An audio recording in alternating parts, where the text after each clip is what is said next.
Assalamualaikum warahmatullahi wabarakatuh. Bismillah, alhamdulillah, wassalatu wassalamu ala rasulillah Sayyidina Muhammad ibn Abdillah wa ala alihi wa sahbihi wa mawala. Allahumma salli ala Sayyidina Muhammadin al-Fatihi lima ughliqa wal khatimi lima sabaqa nasyiril haqqi bil haqq wal hadi ila siratikal mustaqim wa ala alihi haqqa qadrihi wa miqdarihi al-'azim. Allahumma shalli wa sallim ala sayyidina Muhammadin fil awwalin wa shalli wa sallim ala sayyidina Muhammadin fil akhirin wa shalli wa sallim ala sayyidina Muhammadin fil nabiyyin wa shalli wa sallim ala sayyidina Muhammadin fil mursalin wa shalli wa sallim ala sayyidina Muhammadin fi kulli waqtil wahid wa shalli wa sallim ala sayyidina Muhammadin fil mala'il a'la ila yaumiddin. Allahumma bihaqqihi wa bihaqqil mursalin wa bihaqqil anbiya'ika wa bihaqqi syuhada'is shalihin wa bihaqqil ulama'il 'amilin wa bihaqqil awliya'ikal muqarrabin istajib du'ana ya Allah. Ya Fattahu ya Alim ya Qabiru ya Mubin. Ya Fattahu ya Alim ya Qabiru ya Mubin. Ya Fattahu ya Alim ya Qabiru ya Mubin. Ya Fattahu iftah lana futuhal arifin. Ya Alim 'allimna bi'ilmin nafi. Ya Qabiru ahbirna min kulli syai'. Ya Mubin bayyin 'alaina kullal umur zahiran wa batinan ruhan wa aqlan wa jasadan bila kadumul Quran al-Fatihah.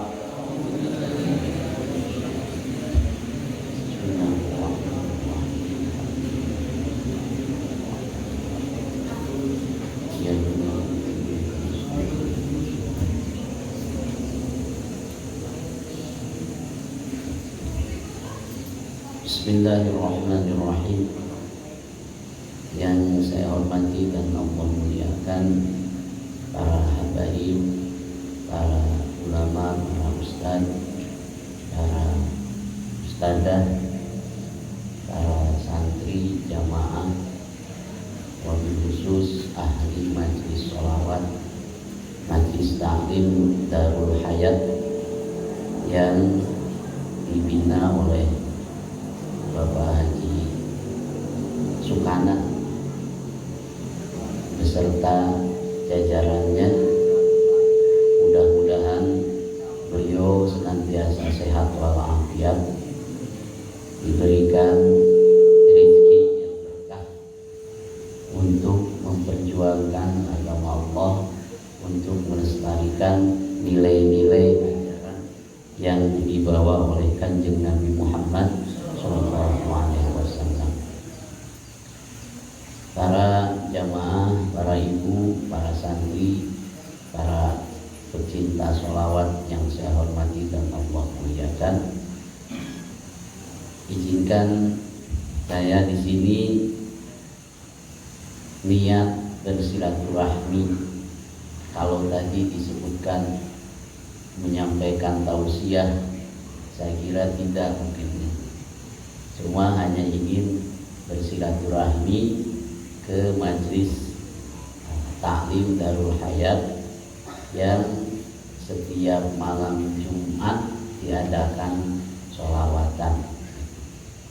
Wabil khusus niat saya silaturahmi pada saat ini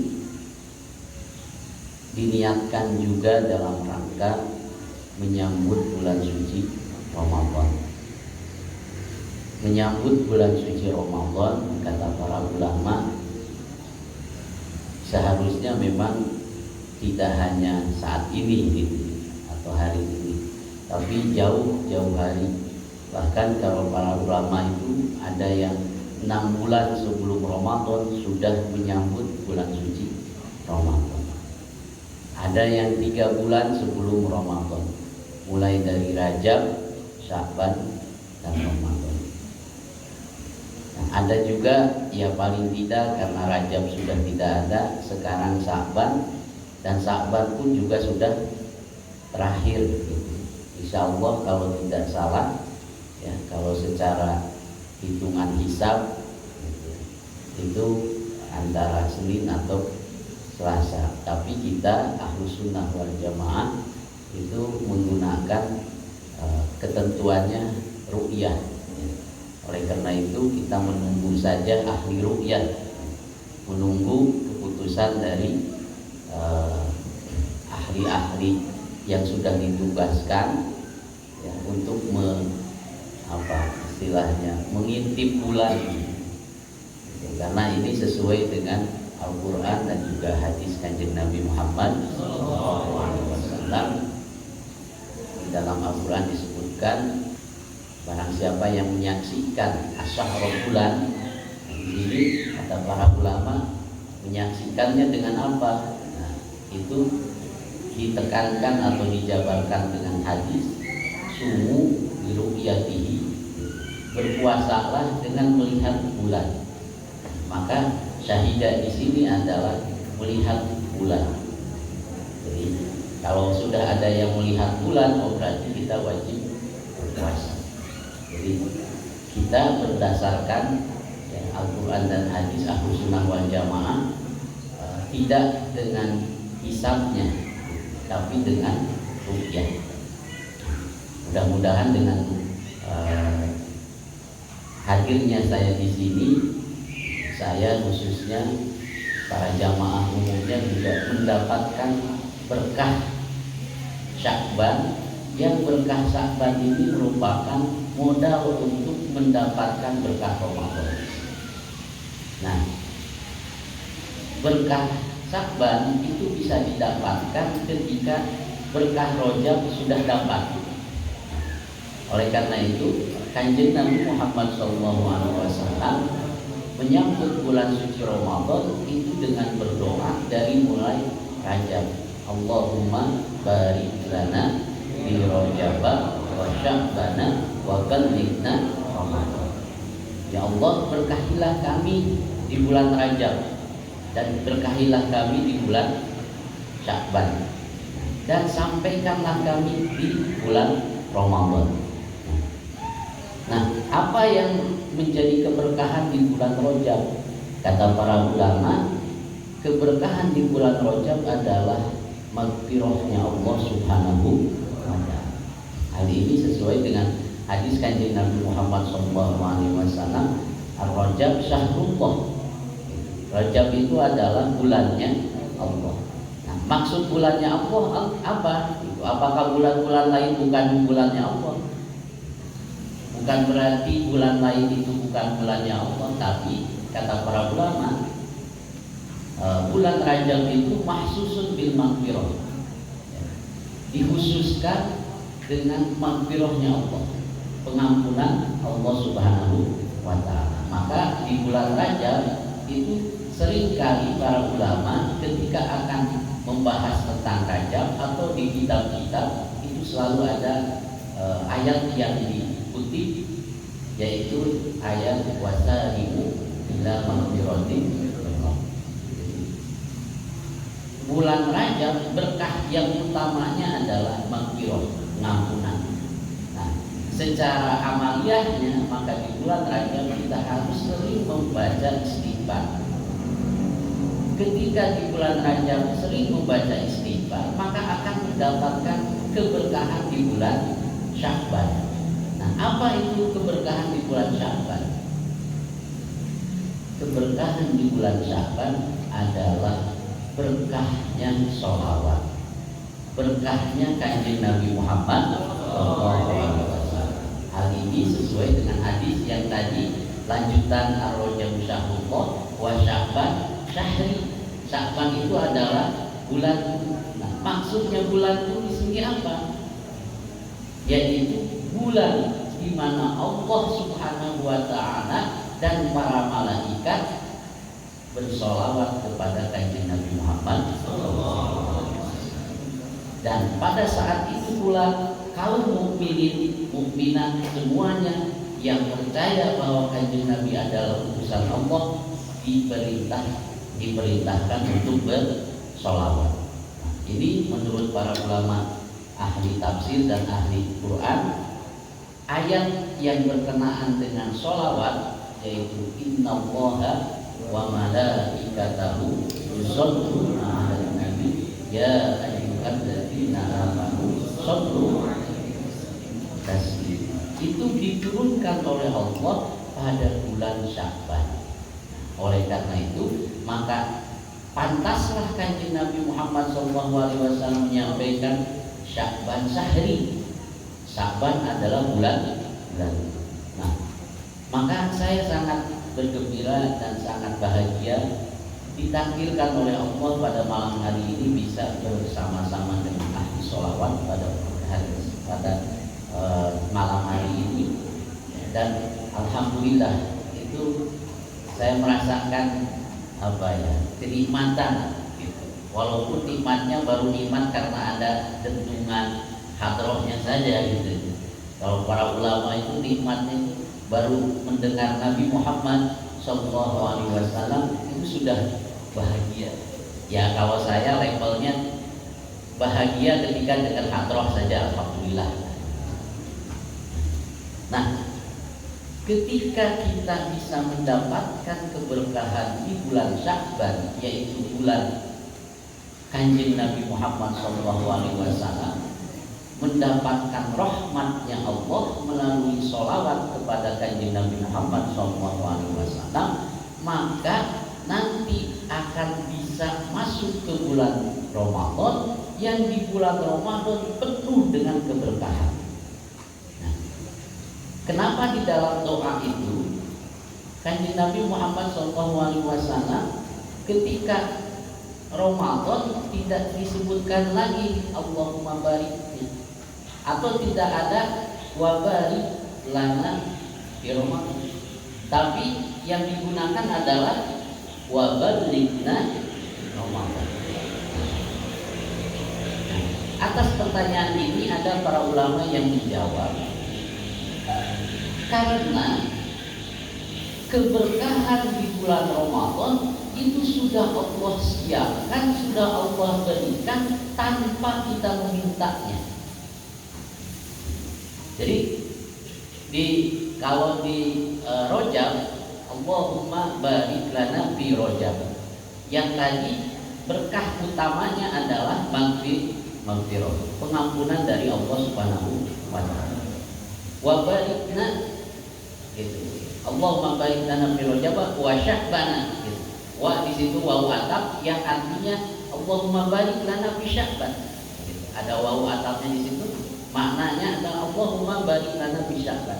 Berkahnya Sya'ban itu adalah rahmat melalui sholawat Kanjeng Nabi Muhammad SAW. Nah, sementara ketika masuk ke Ramadan itu tidak ada lagi wawu yang ditujukan kepada al-barakah, kepada keberkahan, tapi langsung wabalikna Ramadan, dan sampaikanlah kami kepada bulan Ramadan. Nah, kenapa tidak ada berkah lagi di bulan Ramadan? Bukan tidak ada berkah lagi, tapi Kanjeng Nabi tidak meminta kepada Allah keberkahan Ramadan dikarenakan di bulan Ramadan sudah penuh dengan keberkahan. Maka disebut bulan yang penuh berkah, Syahrul Mubarak, Syahrul, bulan yang diberkahi yang oleh Allah Subhanahu wa taala. Nah, diberkahinya oleh apa? Diberkahinya oleh berkah yang di bulan Rajab, juga berkah yang di bulan Sya'ban. Maka di dalam hadis disebutkan bahwa bulan Ramadan itu awalnya rahmah. Awalnya itu adalah rahmah. Sementara pertengahan itu maghfirah dan akhirnya adalah itqun minan nar. Rahmat, maghfirah ini kan sudah ada. Ada di bulan Rajabnya maghfirah, di bulan Sya'bannya rahmat. Nah, ketika di bulan Ramadan maghfirah dan rahmatnya Allah sudah disiapkan dan lebih daripada bulan-bulan yang lain.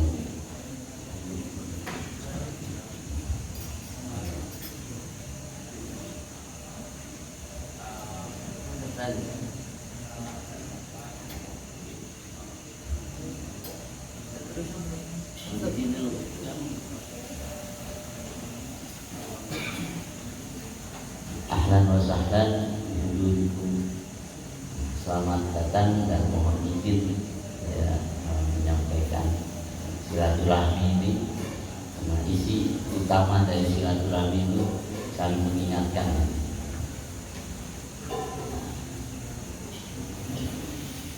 Saya lanjutkan.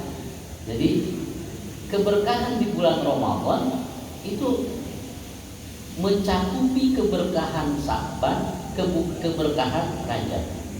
Namun di bulan Ramadan lebih daripada Sa'ban dan lebih daripada Rajab.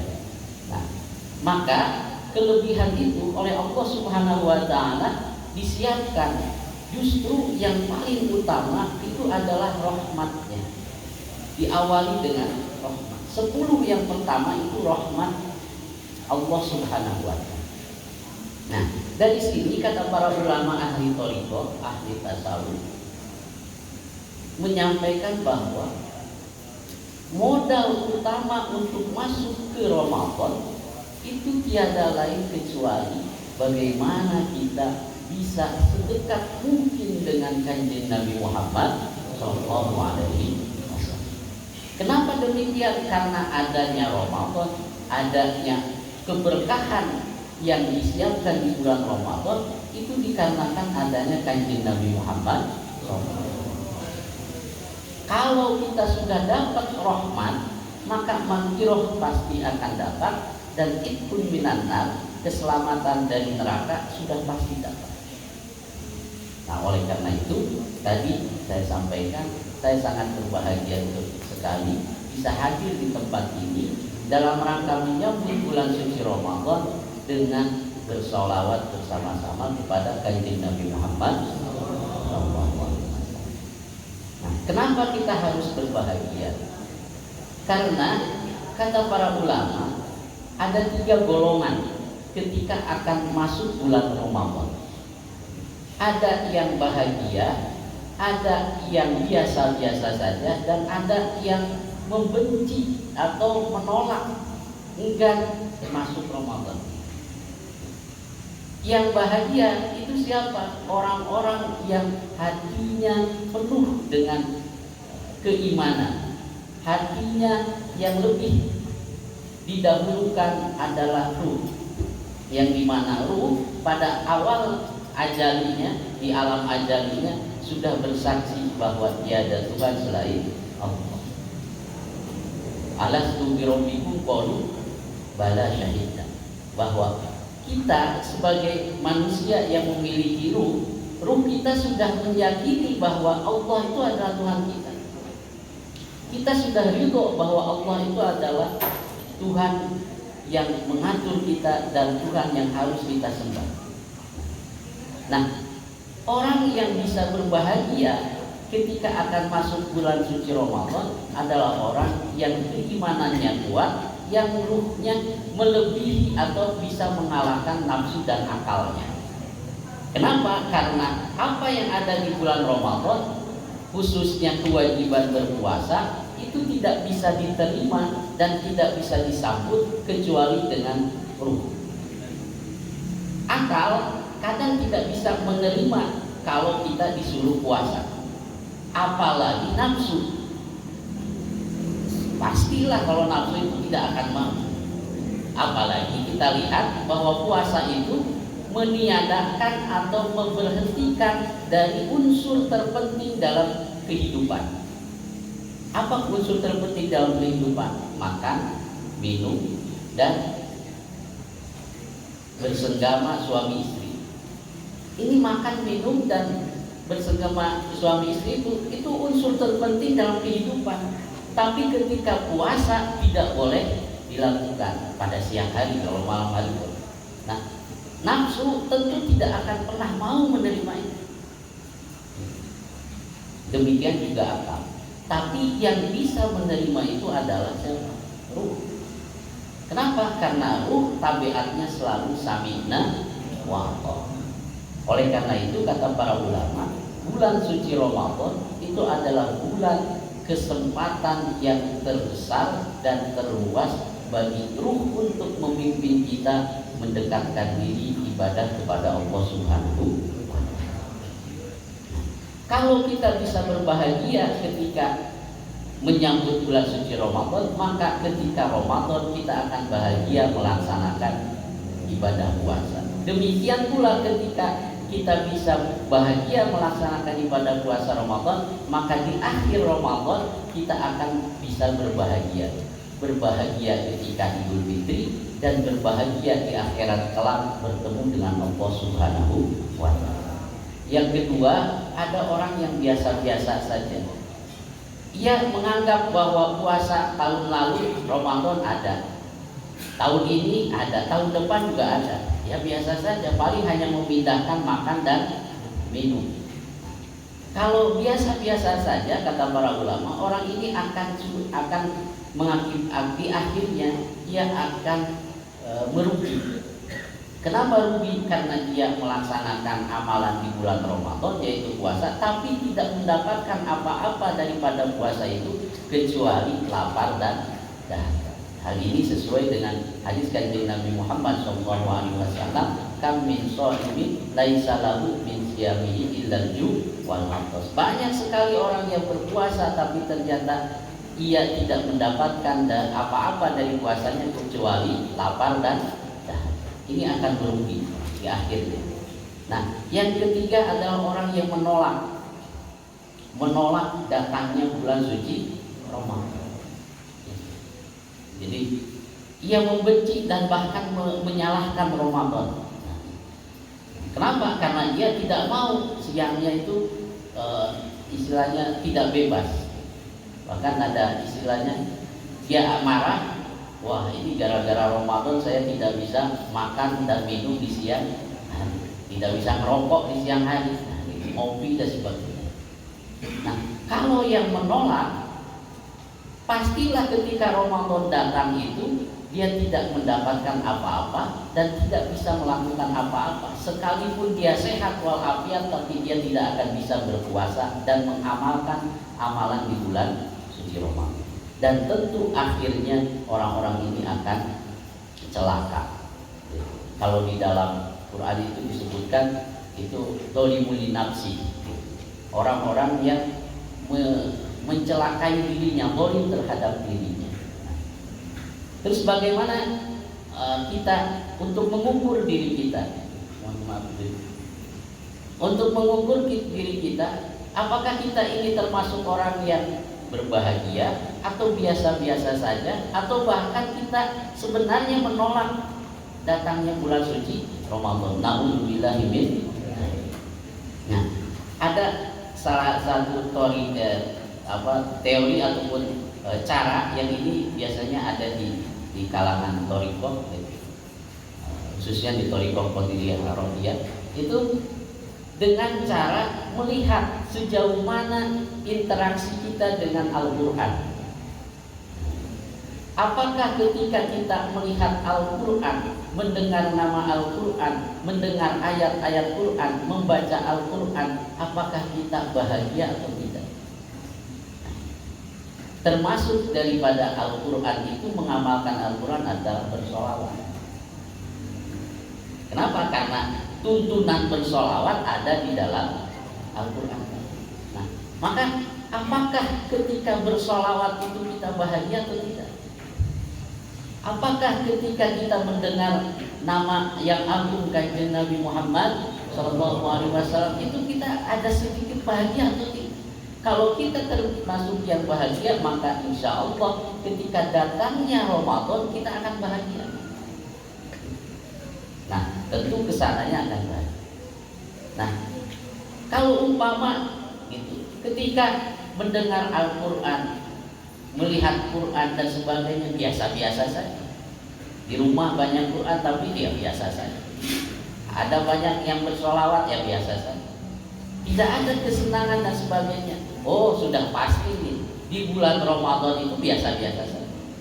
Tidak akan ada peningkatan. Bulan Ramadan sama saja dengan bulan-bulan yang lainnya. Na'udzubillahi min dzalik. Kalau umpama yang ketiga ketika dengar Al-Quran, dengar ayat Quran, dengar orang yang mengagungkan Al-Quran, malah dia membenci bahkan menolak Quran. Ada orang yang bersolawat, ada orang yang mencintai Nabi, itu justru dibenci.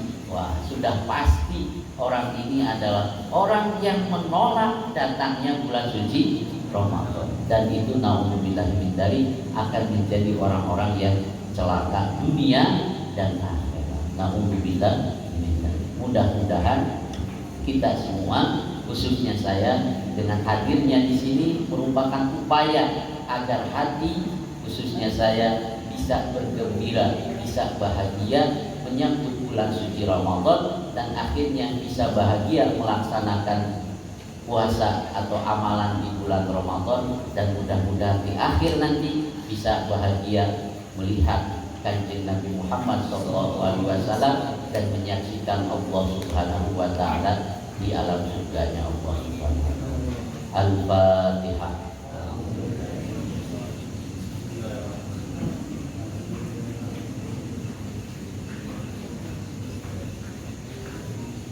Sedikit saya tambahkan, kalau umpama ternyata kita ini masih belum bahagia, belum senang dan sebagainya, maka kata para ulama, paksakan dan upayakan supaya senang. Kenapa? Karena hati ini terkadang terpengaruh oleh kondisi lingkungan. Kalau hati kita belum bisa bahagia, maka ucapkanlah bahwa saya bahagia. Nah, ini sesuai dengan teori atau ajaran Imam Syafi'i. Imam Syafi'i menyampaikan bahwa niat itu adanya di mana? Di hati. Tapi untuk bisa meniatkan hati kita atau menghadirkan niat di dalam hati kita, maka dianjurkan atau disunahkan untuk mentalafutkan niat, mengucapkan niat. Nah, bahagia ketika masuk Ramadan itu adanya di hati. Tapi kalau hati kita belum bisa bahagia, maka ucapkanlah bahwa kita ini bahagia dengan datangnya bulan suci. Kalau hati kita belum bahagia dengan sholawat, maka ucapkanlah di dalam lisan kita sholawat. Nah, selanjutnya ciptakan kondisi yang dimana kondisi itu bisa menghantarkan hati kita bahagia menyambut bulan suci. Maka bagus sekali para ulama dan sepuh atau tokoh-tokoh terdahulu kita, di mana ketika akan datang bulan suci Ramadan itu menganjurkan anak-anak untuk main memukul beduk gitu, atau ngadulan kalau bahasa. Di sini ada ngadulan kan? Ya kalau nggak ada ngadulan ya rebahan saja lah gitu. Nah itu untuk apa? Untuk menciptakan kondisi supaya bahagia menyambut bulan suci Ramadan, sekalipun hatinya belum bahagia. Dan terakhir, upayakanlah agar hati kita bisa bahagia. Kita buka hati kita, kita bersihkan hati kita dengan memperbanyak istighfar, bertaubat kepada Allah Subhanahu wa taala. Mudah-mudahan apa yang saya sampaikan ini khususnya bagi saya menjadi ilmu yang bermanfaat dan menjadi keberkahan bagi kita semua. Jazakumullah ahsanal jazaa. Mohon maaf atas segala kekurangan. Apabila ada benarnya itu dari Allah Subhanahu wa taala. Wal aqu minkum wallahul muwaffiq ila aqwamit thoriq. Wassalamualaikum warahmatullahi wabarakatuh.